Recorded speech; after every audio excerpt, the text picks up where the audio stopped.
Hello, this is Mark Smith with Family Tree Counseling Associates, and I'm here with Steve Cooper, and we're continuing on in our series of helping you get to know Steve and his really effective and powerful way of doing therapy with people. And we have a little bit of a provocative subject today, and the title is The Difference Between Really Bad Counseling and Really Healing Therapy. So, a little edgy title. So, what does that mean? See, what's really bad counseling? Well, if you go to a mechanic with your car's not running well, and maybe it has a cylinder bad or two in the engine, and it's running real sluggish, and it's just not getting you where you want to go, and it's using a lot of gas and a lot of oil, and the mechanic starts to train you in driving techniques for how to get the most out of your car. Doesn't really make sense. It doesn't make sense. Okay. A lot of therapy, a lot of counseling, bad counseling is about that. You come in and the counselor wants to focus on giving you tips or skills training, communication skills training.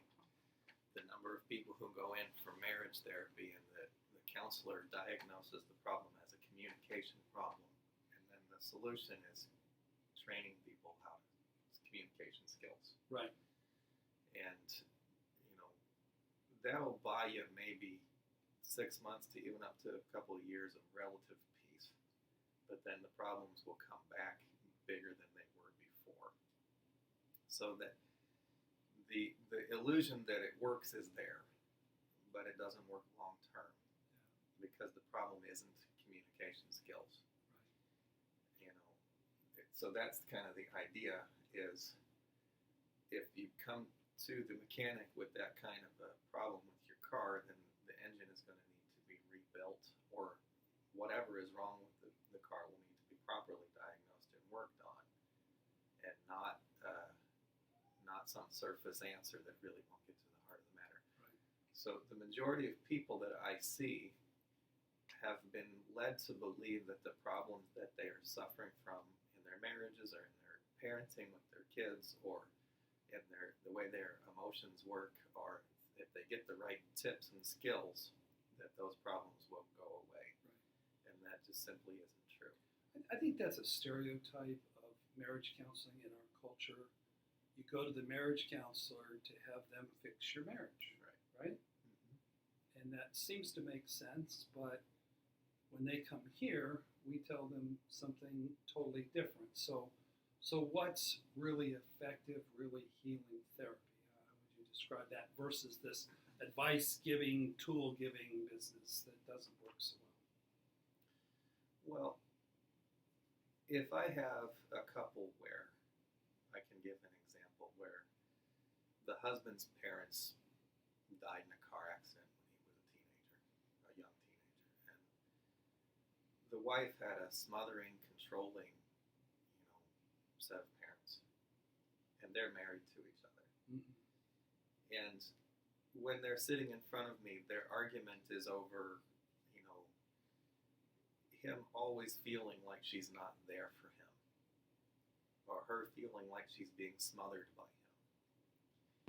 Then bad counseling skills training would say, let's get you to try to listen to each other so that you can understand the other person's point of view. Right? And that could be moderately effective. They'll give you advice on using I statements and non-reactive statements. And, Right.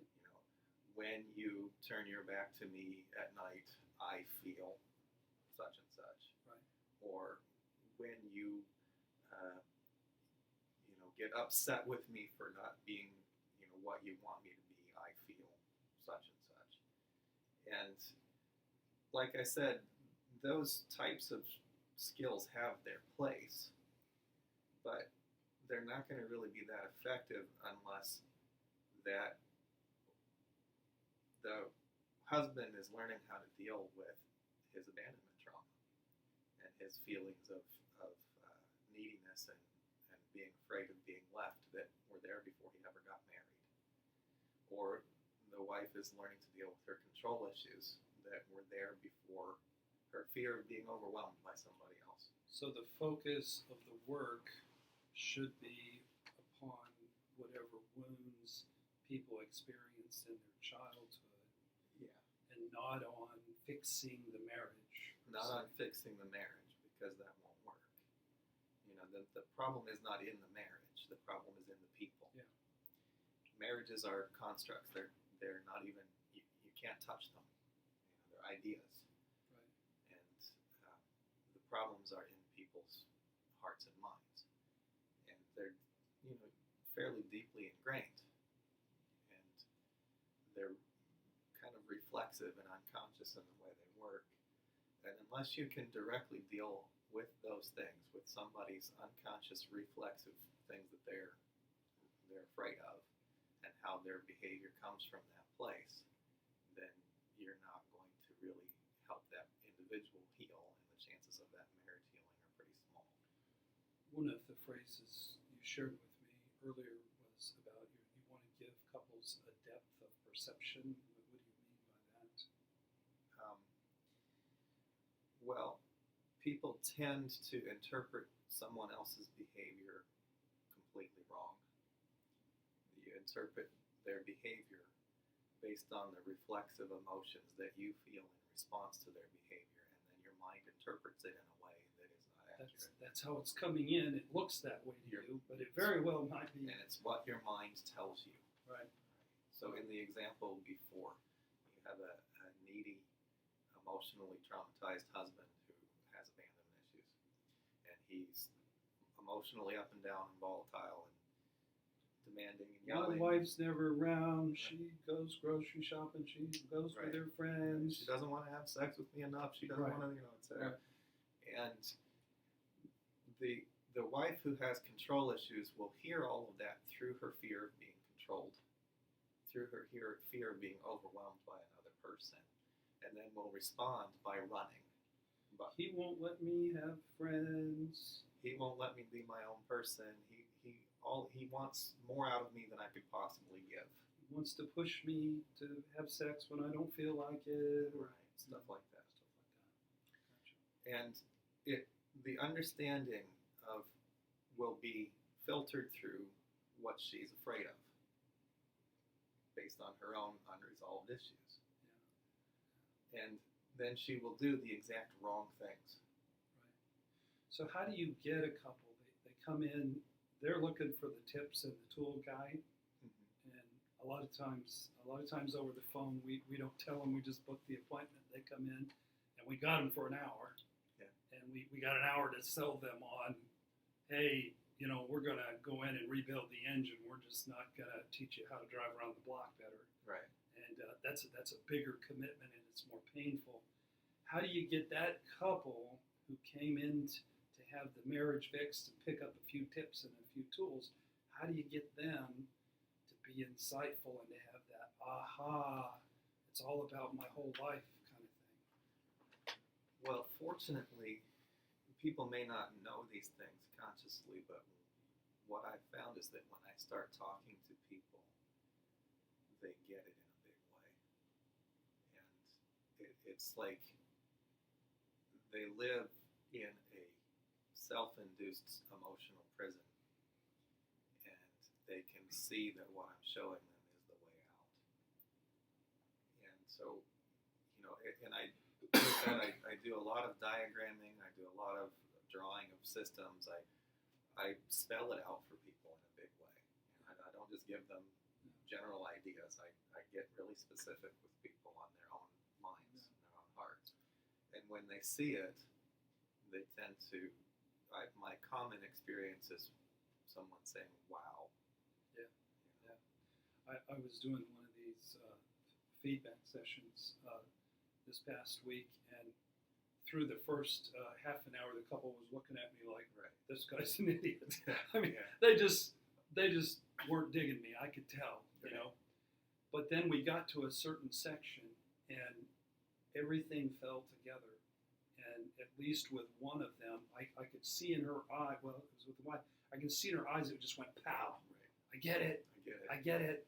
And that's really cool when that happens. Yeah. And the depth perception part is that when you really get it, it doesn't stop with just how you're experiencing your marriage. It eventually, as you do the work, it kind of transforms everything, how you experience yourself. Right. And it helps you shift from a place of feeling like a victim or feeling powerless to a place where you recognize how powerful you are. And that's. Can you talk a little bit about that, what you just said about feeling like a victim? How is that harmful, and why is that so important to shift? So the husband in our example, who feels like a victim of neglect, feels like a victim of being abandoned, will sense himself as being hurt by the other person, and then will act in a way that will be the exact trigger for the other person's unresolved psychological issues, and will provoke the kinds of behavior that he doesn't want to experience.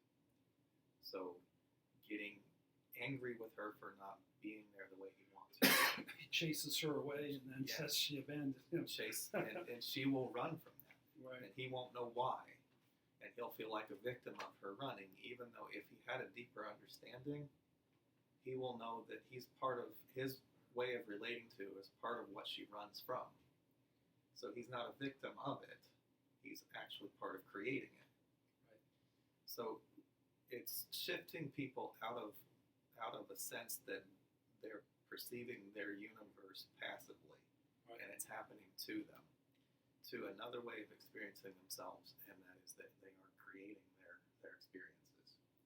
And then when people get deeply into that understanding, it applies in ways that are kind of mind-boggling. The good news about that is then they can get busy fixing themselves. That's the only person they really have any measure of control over. Right. And you know, it's one in which they learn how to create the experiences that they really want to have, instead of creating the experiences that they're afraid that they're going to have. Right. And our minds will either create one or the other. You'll either create what you're afraid of, or you'll create what you're passionate about. And most people, unfortunately, are involved in creating what they're afraid of. Well, this is the difference between well-intentioned. I think there's a lot of really well-intentioned counselors out there that they really do want to help, but they've been trained to focus on the wrong thing. So this is the difference between, unfortunately, not so good counseling and therapy that really can be a turning point in one's life that can change everything in a positive way. So I would recommend for you to get a hold of Steve, and if you have some marital issues, and have him help you get some depth perception about what some of the issues are. So how can people reach you, Steve? Well, my phone number is 317-370-1657, and my email address is stevecooper29@gmail.com. Cool. Give him a call. Thanks, folks.